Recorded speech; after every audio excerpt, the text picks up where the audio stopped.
Mais uma notícia quente de Brasília para vocês, pessoal. Vou estar soltando o vídeo.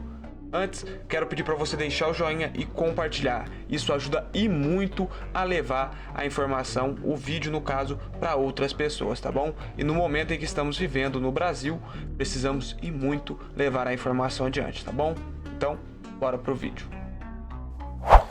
Você sabe que eu não sou de fazer isso, mas eu vou começar esse vídeo fazendo. Compartilhe esse vídeo o máximo que você puder. Nessa terça-feira, dia 29, a gente vai fazer história mais uma vez. Uma das marcas registradas do Bolsonaro ao longo do seu período como presidente e na campanha de 2022 eram as motociatas. Eventos gigantescos, de quilômetros e quilômetros de extensão. Essa daqui, por exemplo, bateu o recorde de maior motociata da história já registrada. Foram milhares, centenas de milhares de motos, todas sendo lideradas por Bolsonaro. Isso se tornou uma marca registrada do governo do Bolsonaro.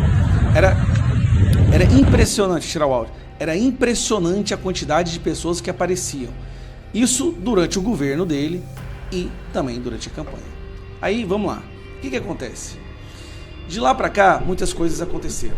Bolsonaro ficou debilitado. A facada tá ficando cada vez... deixou consequências terríveis, né? Tanto é que ele fez uma cirurgia recentemente. E a recomendação é que ele não andasse mais de moto.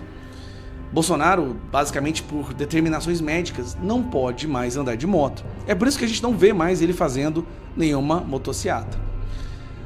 Bolsonaro está preso em Brasília, com tornozeleira.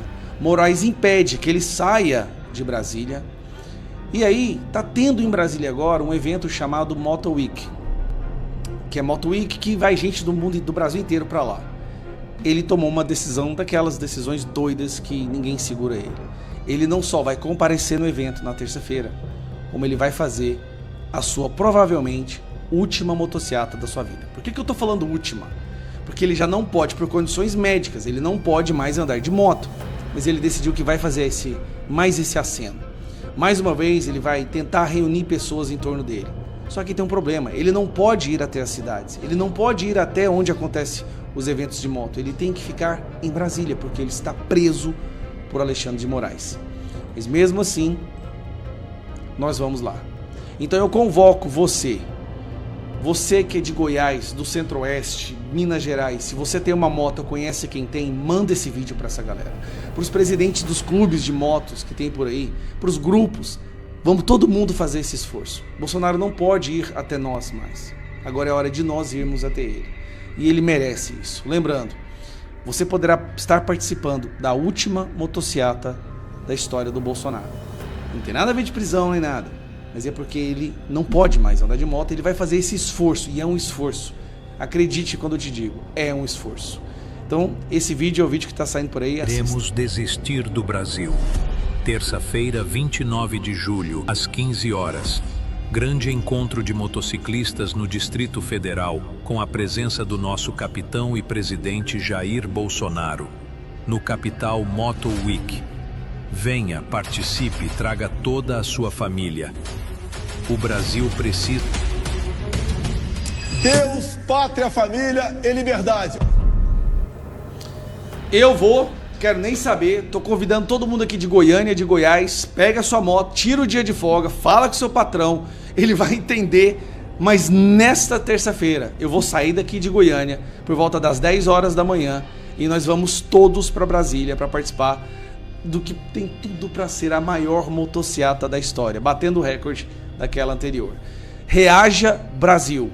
Esta é uma forma de reagir, mostrando força, mostrando união e mostrando que nós não vamos desistir. O que eu vou mostrar para você agora é inédito. Novo depoimento do Mauro Cid que ninguém ainda viu, ninguém ainda mostrou. Mauro Cid, respondendo minhas perguntas, acabou com a tal da trama golpista. Ele negou que tenha havido planejamento, negou que tenha existido trama golpista. Veja esse vídeo. Será o maior estouro do ano. Por isso que eu preciso que você curta e compartilhe. O Brasil precisa ver. Chega dessa farsa da trama golpista. A única prova da acusação, o tal do delator, acabou com a trama golpista. Está aqui um vídeo que provavelmente vão tentar esconder do Brasil. Mas eu vou mostrar para vocês agora. Assista até o final. Coronel Mauro Cid, o senhor se recorda das datas das reuniões? Não, senhor. Como eu falei, eu não me recordo a data que essas reuniões ocorreram. O senhor se recorda que horas exatamente ocorreu essa primeira reunião? Não, senhor, não me recordo. Período da manhã, período da tarde? Não me recordo. Coronel Cid, do seu depoimento, do seu interrogatório do Núcleo 1, Vossa Excelência disse que a minuta com considerandos trazia consequências de prisão de autoridades. Depois houve uma correção e ficaria só a prisão do ministro relator. Eu pergunto ao senhor, em algum momento das suas delações o senhor fez referência que autoridades seriam mortas? Não, negativo.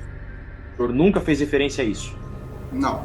As informações do relatório final da Polícia Federal e da denúncia da PGR não partiram do senhor de que autoridades, ministros da Suprema Corte, seriam mortos? Não. Efetivamente, Coronel Cid, houve ações de campo efetivas à consecução do golpe? Ou, pergunta ao senhor, o que houve foram essas reuniões que o senhor fez referência e não se recorda das datas? Eu pergunto se houve atos de execução em campo para a consecução. Réu colaborador, eu vou reformular a pergunta, porque não é o réu colaborador que analisa se o ato é executório, se o ato é preparatório, se o ato é consumativo. O senhor tem conhecimento de atos de campo para a realização do golpe? Desconheço. Com relação quando falamos em planejamento de golpe, que é isso que sai da sua boca, o senhor se refere a essas 4 reuniões da sua delação exclusivamente? Eu nunca relatei planejamento. O que eu relatei foram as reuniões que houveram com apresentações de documentos ao presidente da República. Perfeito. Pergunto, houve planejamento de golpe? Não, por favor, novamente, não é o réu que deve responder se houve ou não planejamento de golpe. Ele acabou de dizer o que ele relatou e delatou. Próxima pergunta. Foi pedido para o senhor planejar atentado à democracia, algum golpe? Não, nunca recebi essa ordem. Aquilo que o senhor conhece enquanto força especial do que se dá de planejamento, o senhor visualizou algum ato daquilo que o senhor entende por planejamento de golpe? Eu não tenho acesso nem conhecimento do que pode ter sido feito. Do que está no relatório, seria uma ação muito incipiente para as forças especiais. Os forças especiais tiveram participação nisso, ou a forma como estava aquela minuta não havia participação de força especial? A minuta ela não dava ordem para ninguém. Ela não dava ordem nem para o exército, nem para instituição nenhuma. Eram simplesmente ações que deviam ser tomadas, mas não determinava quem faria cada coisa. Das reuniões que o senhor participou, o senhor presenciou alguma determinação de elaboração de plano de golpe? Não, senhor. Daquilo que o senhor conhece de planejamento, o senhor visualizou algum ato de planejamento de golpe? Não, senhor. Em algum momento houve alguma minuta assinada? Ou só discussão em DocX, em computador? Nunca vi. Nunca houve assinatura de documento? Não presenciei. Nunca viu. Ele respondeu que nunca nunca vi, não presenciei. Já foi te mostrado alguma minuta enquanto o senhor estava prestando depoimentos na fase pré-processual? Te mostraram alguma minuta além daquela do teu celular? Não, nenhum. Nenhum. Aquele documento que o senhor disse que viu no computador de Felipe Martins, o senhor viu durante a investigação aquele mesmo documento em algum momento? Não, nunca mais vi. Essa suposta minuta de golpe, né, ela chega a avançar a algum momento para operacionalizar materiais à consecução de eventual golpe? Por exemplo, discutiram sobre armamentos? Discutiram sobre o carro que seria usado? Colaborador, a pergunta é se o senhor sabe disso. Não se chega a... Se o senhor sabe, por favor. O senhor teve conhecimento sobre isso? Não. A minuta ele não dizia quem ia fazer o quê, só dizia que ia ser feito. quem faria e como faria avançaram para essa discussão? Não, obviamente não. Nível presidencial. Tá. Não chegaram a avançar. Quem faria e como faria? Eu não participava das reuniões do comandante de força. Não sei o que eles conversavam entre eles. No seu depoimento foi perguntado pela autoridade policial ou pelo PGR, peço desculpa, não consigo reconhecer a voz, perguntaram exatamente assim: o senhor tem algum documento material contra Felipe Martins? E Vossa Excelência respondeu que não. Insisto nessa pergunta, o senhor confirma essa informação? Confirmo.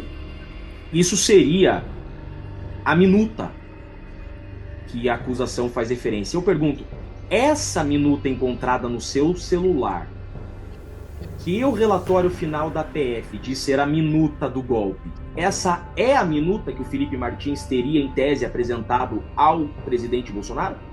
Não, não é essa não. O senhor viu, durante a sua colaboração, seja mostrado pela PF em algum documento, a minuta do dia 7 de dezembro? Não, senhor.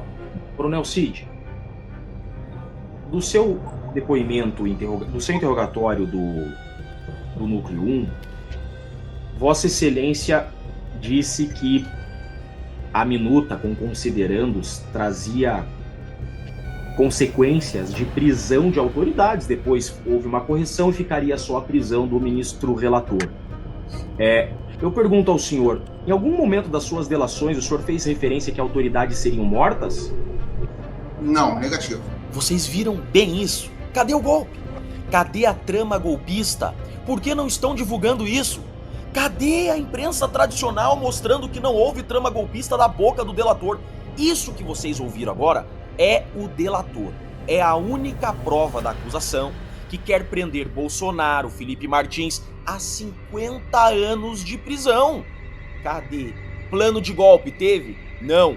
Cadê a minuta do golpe? Não tem. Houve trama golpista? Disse o delator que não. Agora, a cereja do bolo é isso aqui que eu vou mostrar pra vocês. Aí, pra acabar, em definitivo, o Brasil parar de falar nessa farsa em trama golpista. Chega! Vamos mudar o filme. Chega desse assunto de trama golpista que ninguém aguenta mais. Todo mundo já sabe essa farsa. Veja isso daqui. A minuta do golpe consta diretamente. Ela foi apreendida na casa do então ministro Anderson Torres, mas também ela foi apreendida no celular do coronel Mauro Cid. Isso seria a minuta que a acusação faz referência. Eu pergunto, essa minuta encontrada no seu celular, que o relatório final da PF diz ser a minuta do golpe, essa é a minuta que o Felipe Martins teria, em tese, apresentado ao presidente Bolsonaro? Não, não é essa não. Não é essa não. Vocês viram isso? A PF falou que essa é a minuta que o Felipe Martins apresentou na reunião. A PF falou que essa é a minuta do golpe. A PGR falou que essa é a minuta do golpe. O ministro relator, na sessão de recebimento da denúncia, disse que essa é a minuta do golpe. Que essa, no celular do Mauro Cid, seria a minuta que o Felipe Martins teria apresentado a Bolsonaro e aos comandantes. Mauro Cid, em novo depoimento, inédito, que ninguém ainda te mostrou, e eu tô te mostrando aqui, disse que não, essa não é a minuta. Chega de trama golpista, acabou. É por isso que o Mauro Cid tomou 32 anos de prisão. Por quê? Porque ele acabou com a trama golpista. O Brasil precisa saber disso daqui. O Brasil precisa ver isso daqui. Por isso que eu estou escancarando a verdade. Estou escancarando esse último depoimento do Mauro Cid. Mauro Cid não fala mais. Esse aqui é o último depoimento do Mauro Cid, que ele acabou com essa farsa. Mauro Cid disse: não houve trama golpista. Compartilhe ao máximo esse vídeo. O Brasil agora tem que saber que isso tudo é uma grande farsa. Eu sou Jeffrey Chiquini, sou advogado e deixo aqui um grande e forte abraço a todos. Ou tem anistia para todos aqueles que foram injusta e ilegalmente perseguidos, ou a floresta, o establishment, aonde está o seu sarcófago, vai queimar. O tempo do acordo Caracu acabou. O método agora é outro Michel Temer. E eu tive um pouco a sensação de repúdio que a população tem em relação ao establishment, em relação a esse pessoal que acredita mesmo que as maiores atrocidades podem ser resolvidas com recusa ou com acordos Caracu. E eu acho que um dos maiores representantes desse establishment brasileiro é certamente o ex-presidente Michel Temer. Ora, foi Michel Temer quem indicou o pseudo-juiz Alexandre de Moraes ao Supremo Tribunal Federal. Foi ele também quem convenceu o presidente Bolsonaro, em um dos episódios mais vergonhosos do seu mandato, a assinar uma carta conjunta com esse mesmo pseudo-juiz, no qual ele foi humilhado e obrigado a dizer que as suas palavras, dentre elas, né, a afirmação de que não cumpriria mais ordens ilegais do Alexandre, foram decorrentes do calor do momento. Então, ao vídeo, esse também foi o presidente Michel Temer que convenceu o presidente Bolsonaro a aparecer lá meio humilhado no depoimento dele no Supremo Tribunal Federal, aquele tom que acabou ele passando aquela vergonha de chamar o Alexandre para ser vice. Então, no momento em que a direita está em qualquer condição de reação, eis que aparece, ele sai do seu sarcófago como uma espécie de munga ou de vida eterna! E ele sai e resolve, não tem outra palavra, resolve fuder com a gente. É isso que o Michel Temer tem feito ao longo de todos esses anos.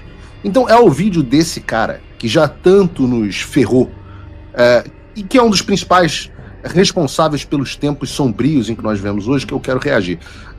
Without further ado, sem mais introduções e delongas, Bruno, bota aí o vídeo do vampirão.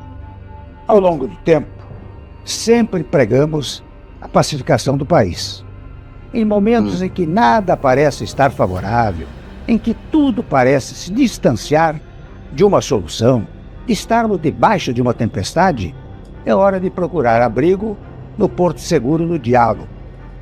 Bom, em primeiro lugar, é legal que o Temer reconhece que deu ruim, tá tudo cagado, é uma tempestade, nada parece dar certo. Ou seja, isso é um pouco, entendo, ele é um porta-voz do establishment, vocês têm que ouvir o que o porta-voz do establishment está dizendo.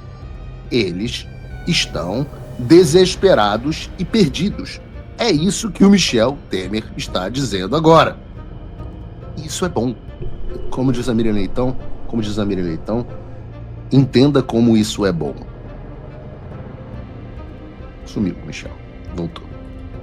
Na turbulência, mais do que nunca, é que devemos buscar entendimento, construir consensos, buscar convergências, buscar união, respirar respeito. É isso que mantém a democracia viva e um país soberano. E tudo isso deve começar. E aí é legal, né? Porque é o seguinte, o cara entra na sua casa, te dá um tapa na cara, enfia a porrada no seu filho, joga no banheiro, come a tua mulher, fala que vai comer você, e você fala assim, é neste momento em que devemos buscar o entendimento e o diálogo, neste momento de porto seguro. Aí você pega um violãozinho e fala assim, Imagine there's no one. Aí você toca um John Lennon pro cara, e aí o cara vai começar, Imagine all the people, e tá resolvido os problemas. É fácil, é só diálogo, porra. Só faltava diálogo.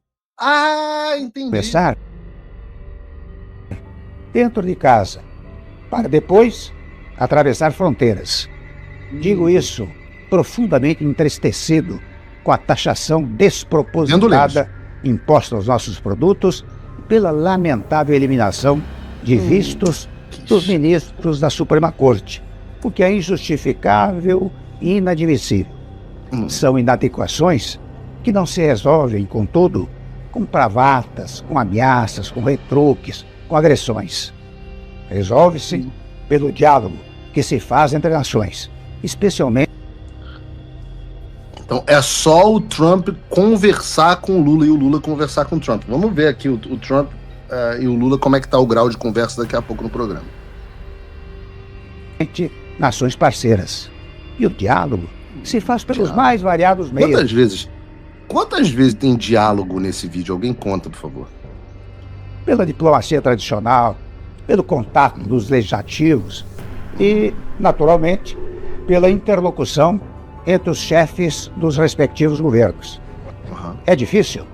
No caso, pode ser, mas não... Será, Michel Temer? A embaixadora...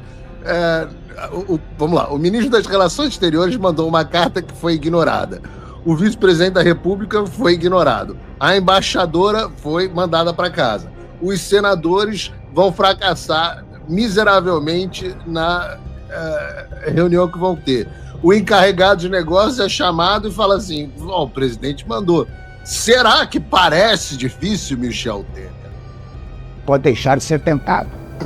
Vivemos um momento em que a ação responsável e a experiência não podem ser esquecidas. Devem ser praticadas. Em momentos sombrios, sejamos sóbrios. O bom senso. Porra, esse chavão é do caralho, hein? Esse chavão... Puta merda. Eu quero pedir uma coisa a vocês, espectadores.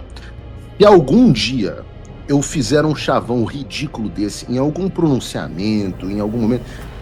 Corta aqui pra mim.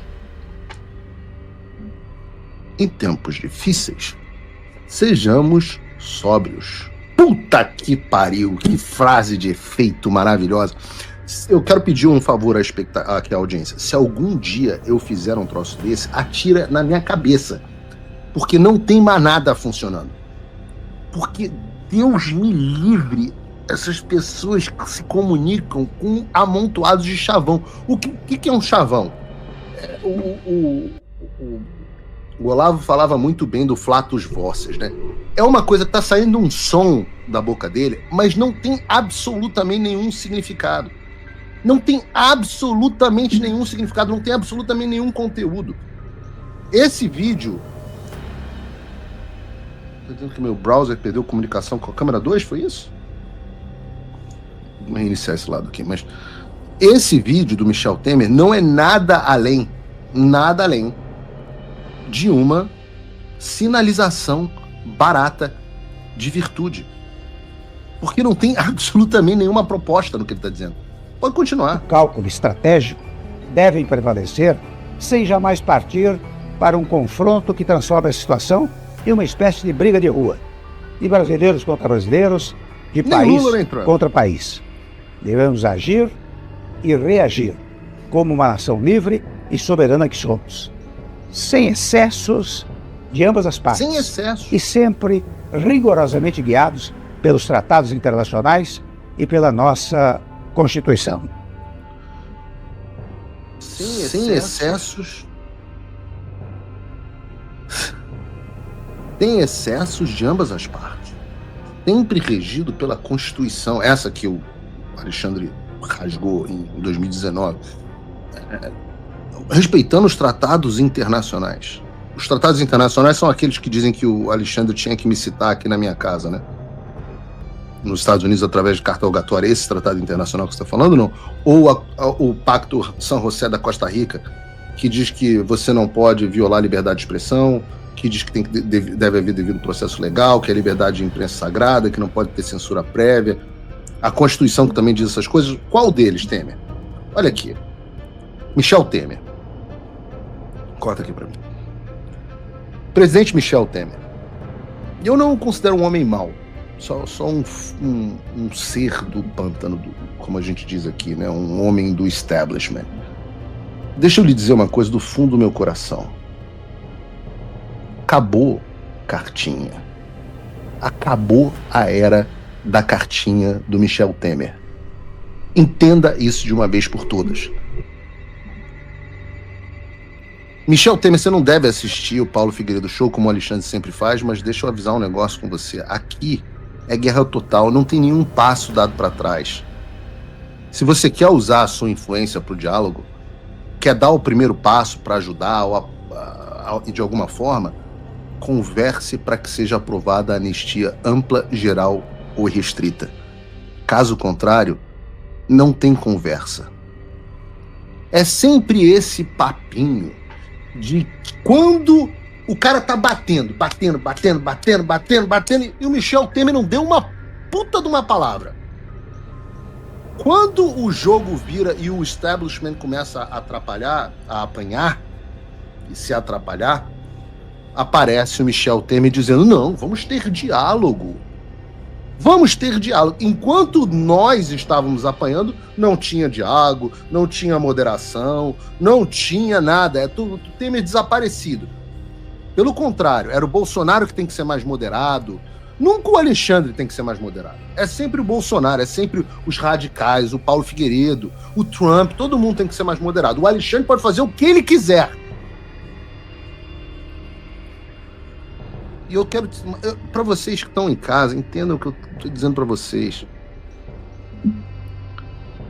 Aqui há uma nova geração no comando. Essa é a geração que não tem cartinha do Michel Temer, que não está preocupada com pesquisa que saiu, que mostrou que 37% só que a prova... Ninguém está preocupado com isso. Aqui, a liderança, a nova liderança do Brasil é a liderança que faz o certo e não se preocupa com as consequências. Acha que o mundo, o destino se encarrega das consequências. E é um pouco solitário no início o processo de liderança. Nós já estivemos muito mais solitários do que estamos agora. E aí, no primeiro momento, você se sente solitário, daqui a pouco vem um e se junta, vem outro e se junta, vem outro e se junta, vem outro e se junta, e daqui a pouco as pessoas seguem porque elas enxergam o direcionamento. E o direcionamento que o Eduardo Bolsonaro tem não é o direcionamento que Jair Bolsonaro teve em um momento longínquo e tenebroso da nossa história. Tipo, mês passado, quando Michel Temer fez coach com Jair Bolsonaro e convenceu a ele que era uma boa ser bonzinho com Alexandre de Moraes no depoimento dele. Eduardo não. Eduardo faz o seguinte, olha o tweet do Eduardo. Para ver diálogo com quem prende velhinhas inocentes, o regime tem que recuar. O primeiro passo é a anistia ampla, geral e restrita. Sem isso, não haverá diálogo. Eu até vi um post chamado Fúria e Tradição, em que ele fazia uma afirmação muito correta. Esse vídeo do Temer é um pedido para a direita parar de reagir e voltar a apanhar calada. Ele usou uma comparação que é como se fosse uma professora da escola que vê um menino sofrendo bullying todo dia e nunca se incomoda. Mas no dia em que ele finalmente reage e vai vencer, ela vai lá apartar e dar sermão sobre quando não quer, dois não brigam.